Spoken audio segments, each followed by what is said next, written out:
불교의 중요한 가르침 가운데 하나가 비우는 것입니다. 인간의 모든 고난과 고통이 욕심 때문에 온다라고 생각하기 때문에 그 욕심을 비우고 내려놓는 것에 중점을 둔 것이 불교입니다. 그래서 불교는 비울 때 열반에 이른다라고 가르치고 있죠. 기독교도 비움을 강조합니다. 예수님을 따르려거든 자기 자신을 부인하는 내려놓음과 비움이 있어야 합니다. 그러나 기독교의 비움에 대한 강조는 불교와 다릅니다. 불교는 비움이 목적이지만 기독교는 비우고 나서 채움에 강조를 두는 것입니다.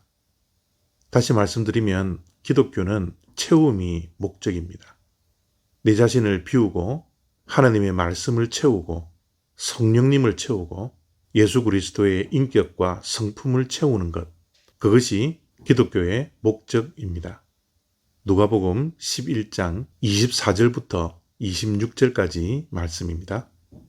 더러운 귀신이 사람에게서 나갔을 때에 물 없는 곳으로 다니며 쉬기를 구하되 얻지 못하고 이에 이르되 내가 나온 내 집으로 돌아가리라 하고 가서 보니 그 집이 청소되고 수리되었거늘 이에 가서 저보다 더 악한 귀신 7을 데리고 들어가서 거하니 그 사람의 나중 형편이 전보다 더 심하게 되느니라.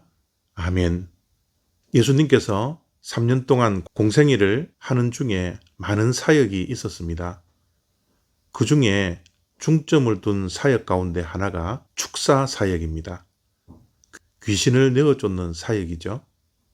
오늘 말씀은 귀신을 쫓아내는 사역도 중요하지만 귀신이 나간 후에 어떻게 하느냐가 훨씬 더 중요하다는 것을 예수님께서 강조하고 있습니다. 귀신들은 귀소 본능이 있는 것 같습니다. 우리 인간들이나 동물들이나 늘 고향에 대한 그리움을 가지고 고향에 돌아갈 것을 생각하는 것처럼 귀신들도 쫓겨난 그곳에 다시 가기를 원하는 것 같습니다. 귀신들은 쫓겨난 후에 내가 나온 내 집에 돌아가리라 말하고 있습니다. 그래서 귀신들이 쫓겨난 그 집에 돌아가 보니 깨끗하게 수리되고 청소되고 집이 비어 있었습니다. 귀신들은 깨끗하게 청소된 빈집을 보고 더 악한 귀신 7을 데리고 들어왔다라고 말씀하고 있습니다. 귀신이 나간 뒤에 심령 속에 청소되고 수리되고 깨끗하게 되는 것도 중요하지만 그것을 가만히 내버려 두면 더 악한 귀신이 들어온다라는 겁니다. 비어있는 그 상태로 그대로 간다면 처음보다 악한 정도가 더 심해진다라는 것 우리가 기억해야 합니다. 저를 포함하여 인간은 결코 선하지 못합니다. 의롭지 않습니다. 죄 덩어리입니다.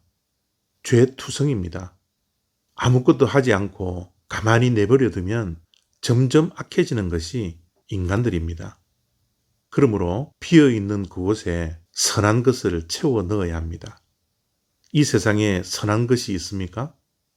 아무리 둘러봐도 선한 것이라고는 아무것도 없습니다. 우리를 선하게 해주시는 것은 하나님이십니다. 예수 그리스도의 보혈이 우리를 깨끗게 하고 성령 하나님께서 우리의 심령 속에 채워질 때 우리는 조금이라도 선해질 수 있다는 것 기억하셔야 합니다. 그래서 우리는 매일매일 내 자신을 비워내는 회개를 해야 되고 그 비워진 심령 속에 하나님의 말씀을 채워야 합니다. 비어있는 심령으로 하나님께 기도할 때 내 심령 속에 보혜사 성령님이 가득 채워지고 충만해질 수 있는 겁니다. 우리는 우리의 본성으로 선한 삶을 사는 게 아니라 내 안에 계신 보혜사 성령님의 능력으로 우리는 선한 삶을 살아갈 수가 있습니다. 요즘 내 안에 무엇을 채워넣고 있습니까? 혹시 내 안에 물질이 채워져 있지 않습니까? 아니면 내 자신이 채워져 있지 않습니까? 또는 세상의 자랑이 내 심령을 채워놓고 있지 않습니까? 하나님 이외에 다른 모든 것들은 나의 주인이 결코 되어서는 안 됩니다. 내 심령의 주인은 오직 한 분, 하나님 한 분밖에 계시지 않으니 그 하나님이 내 심령에 채워지고 가득 차서 우리의 인생의 참 주인이 하나님이 될 때 우리는 선하게 살아갈 수 있다는 것, 오늘 이 아침에 꼭 기억할 수 있는 저와 여러분 다 되시기를 바랍니다. 감사합니다.